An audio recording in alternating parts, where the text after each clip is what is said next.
Dokud neuvidíte sami pro sebe, kdo opravdu jste a co je opravdu váš život, budete stále jen předstírat, měnit, přizpůsobovat sami sebe, svět kolem vás i svůj život. Někdy ty myšlenky jsou prostě skutečné. Kdybych třeba dneska a já to řekl Zdence o té palačince, co si o tom myslím, tak... V chvíli, kdy vím, že je to příběh, tak je to prostě příběh. Nic vás neučíme, nejsme to my, jste to vy sami. Vy, kteří objevujete a znovu si vzpomenete, kdo opravdu jste a co je skutečně váš život. Několikrát díval jsem se, co děláte, kde děláte tady toto, zaujalo mě to tady, prostě a teď jsem se bydlel v těch svých osobních ústech a tak dále, vůbec to nepomenal, Suvka, centrum změn a tak dále, tak jsem tam díval jsem se tady toto všechno, mě to zaujalo, ta škola štěstí, že? No, byl tam Vladimír a byl tam na tom videu, a vy máte to stejný asi, že? No a tam mě zaujal, on mluvil tak klidně, v pohodě, rozváčně, on to neřešil. Prostě to byl tak bezprostřední, že jsem říkal, no tak to chci, no. Takže já jsem ve škole štěstí a tam bylo dost razantních otázek, které předtím transformují názor na ty otázky, co to je štěstí. Jo. A ta jedna zásadní věc byla, teď nevím, jestli můžu hovořit tady o tom, co bylo, protože to chudáci, když to uvidíte, tak to uvidí, no. Teď to nebude tajemství, jo. Prostě, oni říkají, že je v pořádku nemít udělaný domácí úkoly a jít si hrát. No to je, no a teď to tam montují do ty firmy, protože oni to vůbec nechápou. Oni si všichni dělají úlohy a až večer v 10 padnou všichni na hubu, tak chtějí žít, no že to už nežijou, protože jsou tuzí. No ale tohle je takový kázeňský trest, proč jsem se narodil teda, jo? Když od rána do večera i ten počítač já vypínám po 8 hodinách. Já jsem seriózní a vím, že unaven. Co vám vlastně přinesla škola štěstí nejvíc pro vás samotný? Ale řekl bych, že to přišlo jako začátek. Ta škola není tím, že to je vyřešeno, ale začátek. Hele, už si se něco dozvěděl, teď už nemůžeš zpátky. Jinými slovy, když víte, že máte Ferrari a někdo vám řekne tam jenom jednička, no jezdíte na jedničku, ono to řve, ale to se Ferrari, že jo, jako takhle to řekli. Teď vám někdo ukáže dvojku, zkuste jezdit na jedničku. To už nejde se zpátky vrátit. A já už jsem se dověděl, že už je možná i trojka, jo, možná i čtyřka. Jo, teď nevím, prostě, teď už nedáte prostě tu jedničku zpátky, jo, to už jako fajn, jako dobré mi to, ale už mi to nebaví. Takže když teďka vidím ty lidi jako řešej a problémy a teď se tam prostě mácají. Jo, dobrý, no. Co se dělá? Dneska po té zkušenosti. Po té zkušenosti, jestli jste v takovém stavu, že už jste vyzkoušeli všechno a všude, a je to kompletně na prd, tak se zkuste pustit a třeba tady.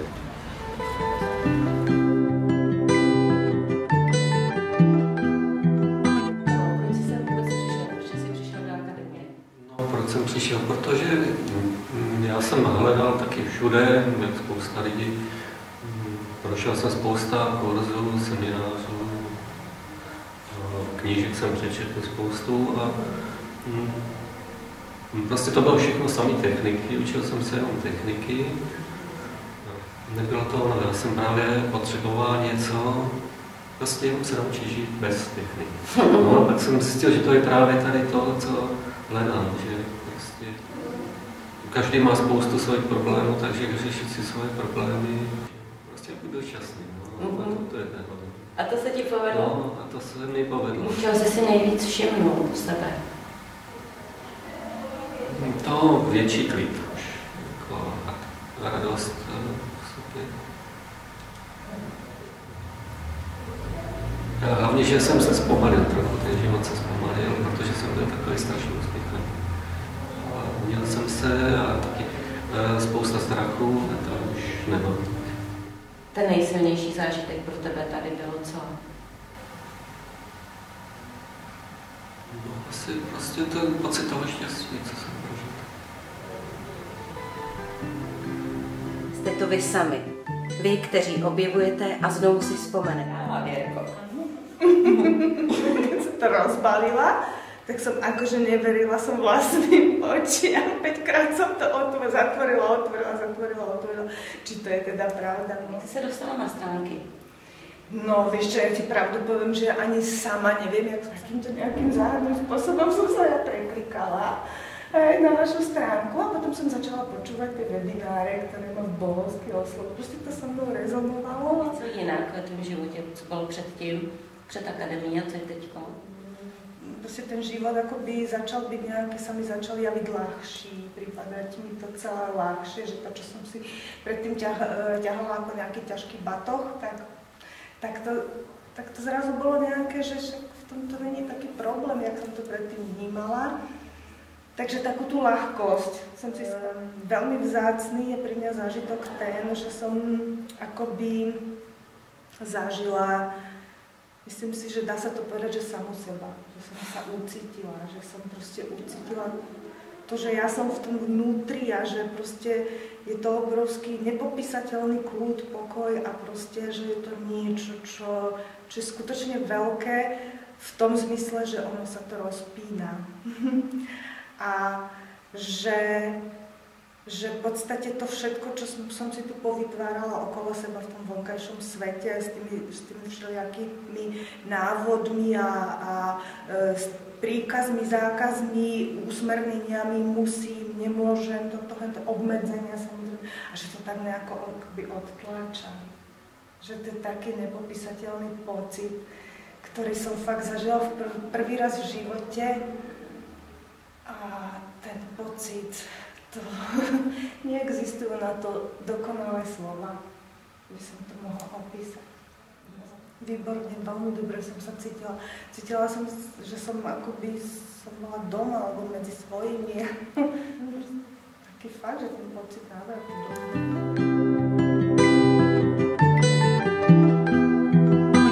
No, já jsem na té školy přišla, když jsem byla téměř na dně. Protože jsem vlastně už půl roku jela ten svůj sen, začala jsem ho realizovat a nemohla jsem dělat vůbec nic, naprostá beznaděj. A vlastně v tady té době, někdy v červnu, jste už začali inzerovat do té letní školy a jsem to tak jako si na to dívala a říkala jsem, tyjo, štěstí je taková blbost, když jsi tady úplně na dně a nevíš vlastně, co se životem, co to tady jakoby vykládají. A pořád jako jsem se k tomu nějak vracela a pak jsem si říkala, kašlu na to, jako, je v tom něco pravdy, že vlastně to štěstí, že to je fakt, že jsme tady proto, aby jsme byli šťastní. Proč? A musím říct, že teda mě to neskutečně pomohlo, protože já jsem začala fakt dělat ty věci, které mě jakoby baví a na které jsem si netroufala. Že jak jsem to nechala úplně plavat a žila jsem si a užívala jsem si a nemyslela tady a nezatěžovala tu hlavu tou myšlenkou, teda, že je průšvih a že teda co budu dělat a co tomu řeknou lidi a co tohle a peníze dojdou, tak najednou se to jakoby vyřešilo samo asi, nebo co, ale fakt jako, já za to moc děkuju, že fakt děláte úžasnou práci, že ty lidi to neví, že jsme tady fakt proto, aby jsme byli šťastní. Našimi klienty jsou lidé, kteří chtějí objevit jednoduchou pravdu. Pravdu o sobě, o životě. Je konec. Ještě. No, tak dneska je konec. Co ty nám to? No, úžasně mě to otevřelo oči, že člověk začne vidět ten svět, který viděl každý den úplně jinak. Super. V čem nejvíc ti to otevřelo oči? V čem nejvíc? Pro mě to je těžké jakoby nějak to hodnotit nebo škatulkovat, prostě obecně. Na maličkostech jako každodenní život, v práci, vztahy, prostě vidět, že prostě hodně věcí jde pochopit různě nebo vidět různě a že ta pravda může být ještě úplně někde jinde. Kde nejvíce ti ulevilo? Ulevilo v práci, protože to jsem poslední dobou docela řešila, takže tam to bylo jakoby ten nejtěžší kámen, co mě spadnul ze srdce. Měla jsem pocit, že s tím jakoby něco chci dělat, že to není ten život, co chci žít, proto jsem i tady žiju.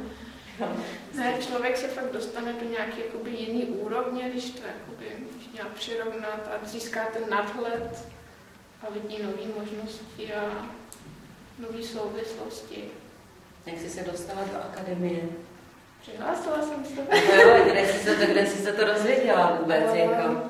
Já ani nevím, jak jsem přišla na Centrum změn a pak jsem se přihlásila do toho newsletteru, takže mi chodily zprávy už každý týden. A to mě jako zaujalo, že to je něco, kde se učíme, nebo kde se naučit to, že člověk se nepotřebuje nic učit nebo nic plánovat a přesto jakoby žít spokojený život. A to mně přišlo, že to je to něco jiného jakoby od spousta ostatních a tak jsem si říkala, že bych to ráda poznala, jakoby, protože mě to zaujalo. No a ještě jakoby ta vzdálenost pro mě je docela větší než pro ostatní, ale řekla jsem si, že to jakoby pro mě není překážka, když to prostě fakt chci. Tak. Ten nejsilnější zážitek tady pro tebe? To bylo spíš jakoby takový postupný, no. Takový postupný, nejdřív úplně údiv, jakoby. Jak věci vlastně fungují. Tak nějak jsem to nechávala sebou projít a ono samo se něco stalo, nevím co, nedokážu to samo popsat. Takový klid, jakoby. Klid a příjemná atmosféra, jakoby sousnění těch všech, co se podílejí, jakoby, nebo snaží se pochopit, proč žít.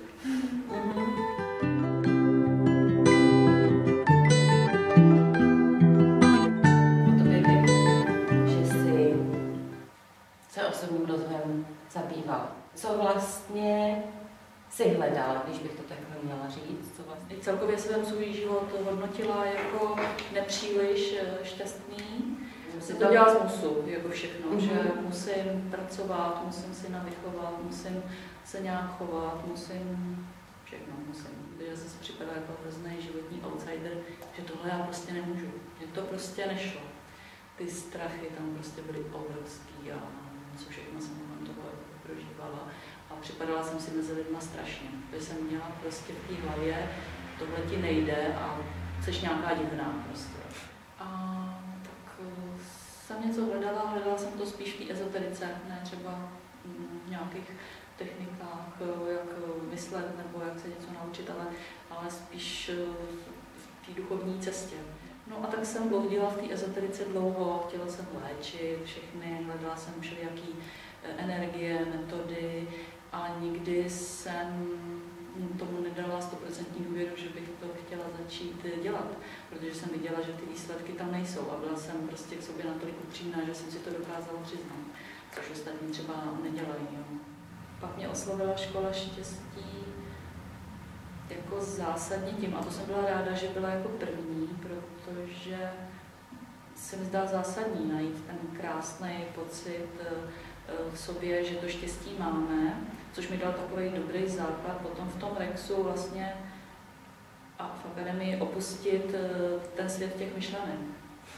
A to, když mi přišlo, tak jsem si říkala, konečně jsem jako ty ostatní, no to je úleva, takže proto i ten praktický výklad mě byl jakoby blízký a taky mě fascinovalo, že tam ta paní říkala, celý rok jsem prochodila a teď jsem to konečně pochopila, takže prostě naše mozečky to potřebují taky slyšet od tebe.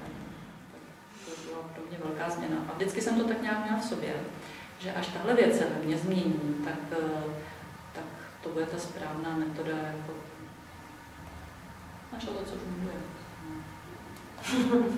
Díky.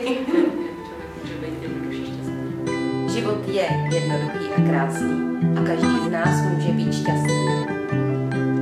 No, bylo to úžasné setkání, protože já jsem dostala takovou školu štěstí hned na začátku v podstatě, protože jsem prostě řešila nějaké věci a teď jsem to do toho telefonu prostě začala v podstatě říkat a ty si to prostě okomentovala takovým úplně přirozeným způsobem, který mě tenkrát vyrazil až dech. Prostě, že... A fakt to bylo takový, že jsem najednou věděla, že tohle je ono. Tenhle způsob. Možná by se dalo fakt dneska asi si uvědomit, že tenhle způsob štěstí se mi líbí. Jo? Že jakoby vlastně ty věci neřešíš a vlastně řešíš. Nevím, jak jinak to říct, protože takhle asi to bylo. No. Bylo to Takže vlastně ta moje otázka, kterou se vždycky ptám lidí, jak jste se dostali do letní školy štěstí, je jasná, protože my jsme se už předtím znali, že jsme spolu koučovali a tím pádem ty jsi šla do letní školy štěstí. Já jsem si o tebe zatelefonovala. Nevím, to byla asi náhoda. Já na ně moc nevěřím. No, já vím, proto to říkám. Taková ta úplně top pro tebe, co se jinýho stalo, nebo co je jinak. Pro mě je hodně důležitý všechno, ale asi nejdůležitější ty vztahy, protože já vlastně vztahy jsou pro mě Vztahy jsou pro mě asi fakt jakoby alfou, omegou jako mýho života. Jo? Já si myslím, že bez nich to nejde. Ale změnil se obrovský vztah k mojí malý holčičce, k Markétce a velkou měrou se změnil vztah i k mým rodičům, což bylo pro mě hodně důležité. Ale hlavně k té Markétě, protože tam vlastně v podstatě od počátku, co se Markéta narodila, tak jsem se snažila vlastně, aby ten náš vztah byl jakoby dokonalej, nebo jak já nevím, jak to řekla. A vlastně jsem celou dobu fakt hodně hledala, jak to udělat, aby byl dokonalý. A ono se to nedá udělat, to asi člověk musí jenom opravdu pochopit a uvidět, že to je dokonalý každou vteřinu, kterou je. A ten klid tomu obrovsky napomohl. To znamená, že prostě ty vztahy se změnily fakt velkým způsobem. Prostě vím, že kdykoliv se můžu vrátit tam, kde ten klid je. Teda bylo to zajímavé, když jsem na tebe tady čekala, tak mě došla jedna úžasná věc, kterou vlastně furt říkáte a Vladimír ji říká a ty ji říkáš, že když přestaneš ty věci hledat a začneš koukat, tak je uvidíš.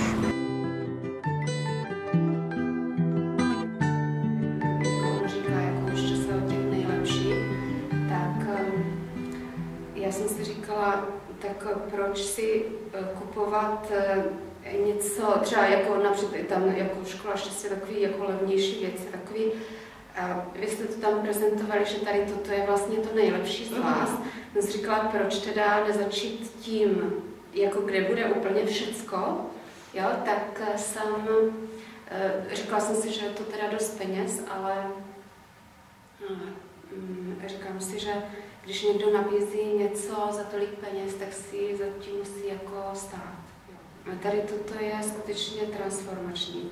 Když člověk sem vstoupí, tak je jiný, než když odchází.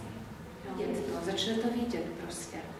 Vidět, co dělal za chyby, jakýma malichernostma se zabýval, že v podstatě si ty problémy neustále způsobujeme sami, že si ten život sami strašně komplikujeme.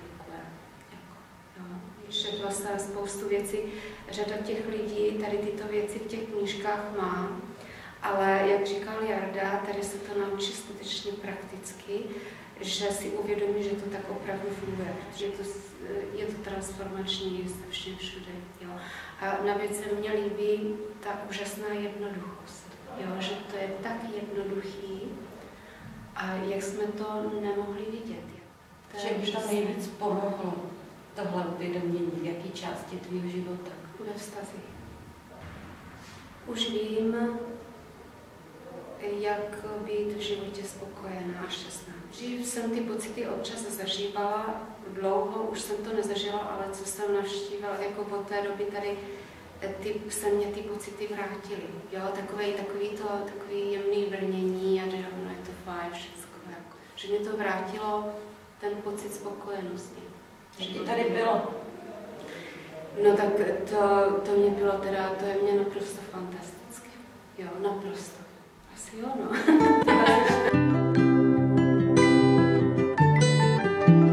Já jsem hlavně zjistil, že o štěstí vůbec nic nevím, že vůbec vlastně nevím, co to je štěstí. Já jsem do té doby jsem měl úplně jinou představu o štěstí. Jakou? Já jsem si myslel, že štěstí je mít peníze, mít úspěch, mít v podstatě něco, po čem toužím, že až to dostanu, že budu šťastný. Jsem zjistil, že to tak vůbec není. Ty věci. Hlavně se změnilo to, že si daleko víc užívám život. Že? Jako v podstatě zjistil jsem, že to, co vždycky nejvíc vedlo k úspěchu, že jsem nikdy nedělal pro peníze, že peníze vždycky byly až ten druhý, v podstatě to byl takový ten vedlejší efekt. Jo, že dneska nejvíc šťastný jsem, když jsem sám sebou.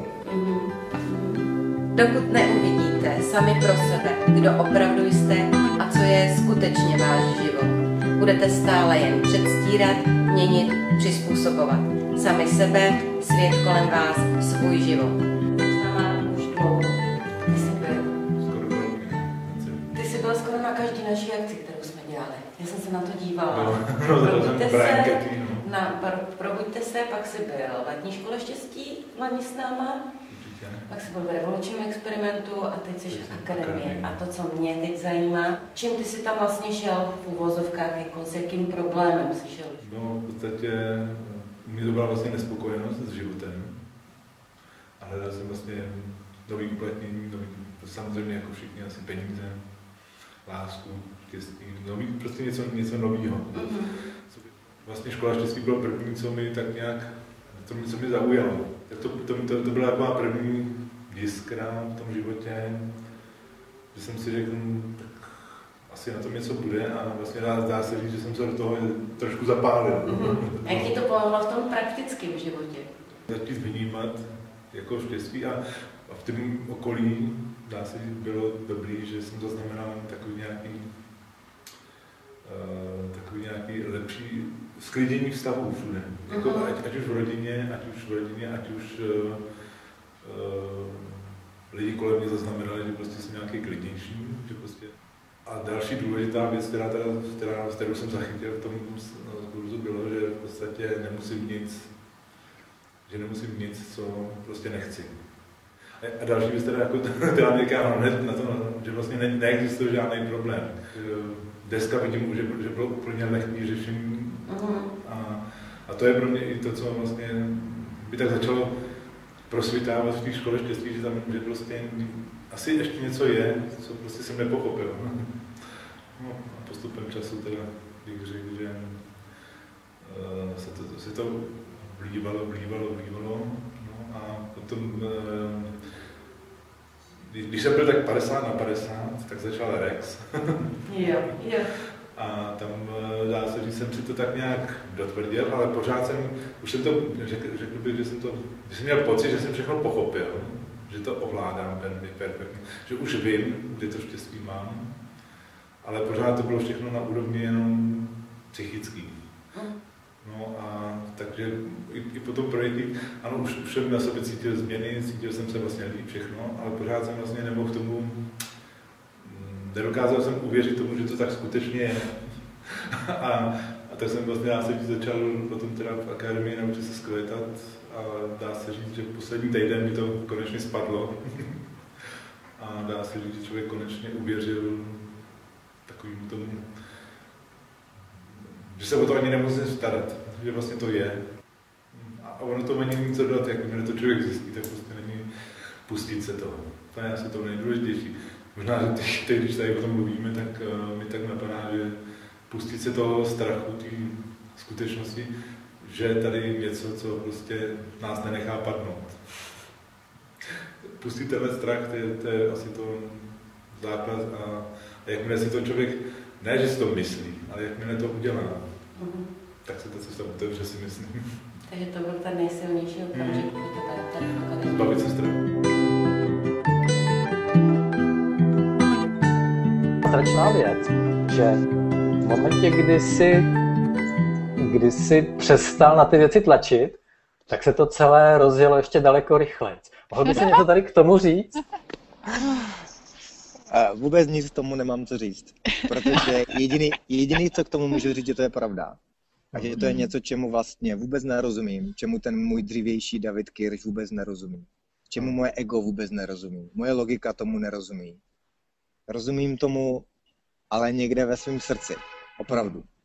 A je to vlastně to, o čem jsem vlastně vždycky snil, to, co bylo někde hloupý, za těma prachama, za tím úspěchem, tak to něco ve mně tomu rozumí moc dobře. A úplně se v tom jako libuje, úplně se v tom jako koupe. A vlastně jediný, co může dělat tady tohle, je sdílet to takhle. Třeba na tom. Protože já to neumím vysvětlit, já to neumím napsat do nějakého vzorce. To jsou prostě věci mezi nebem a zemí, na který musí člověk nechat k sobě přijít, na který si musí jednou šáhnout a pak zjistit, že to tam je a že to vlastně nikdy neopustil a že na to může šahat někdy jednodušeji, někdy složitěji, ale že jsou to právě ty zázraky, kterým když se otevřem, tak ten biznis a všechno kolem úplně jede a my tam musíme do toho vstupovat mnohem méně. A to můžeme asi říct teď, že vlastně teď je to rok, co jsme spolu začali spolupracovat a vlastně ukončil se ten běh po roce. Já když jsem do toho vstupoval před rokem, tak jsem měl různá očekávání, ale myslím, že to dopadlo trošku jinak. Myslím, že jsem netušil, že si budeme povídat o věcech, o kterých jsme si spolu povídali.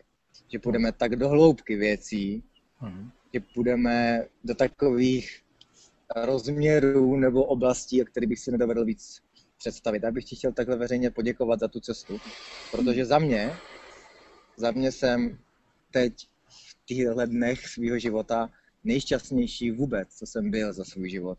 A máš na tom určitě svůj velký díl a děkuju. Dokud neuvidíte sami pro sebe, kdo opravdu jste a co je opravdu váš život, budete stále jen předstírat, měnit, přizpůsobovat sami sebe, svět kolem vás i svůj život. A to je ta největší hloupost, kterou můžete ve svém životě dělat.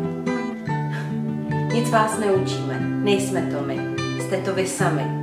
Vy, kteří objevujete a znovu si vzpomenete, kdo opravdu jste a co je skutečně váš život. Jsme s vámi v našich online programech, jsme s vámi naživo v Akademii Naučte se vzkvétat. Jsme s vámi každý týden na webináři. Pojďte si vzpomenout s námi, kdo opravdu jste a co je opravdu váš život. Těšíme se na vás.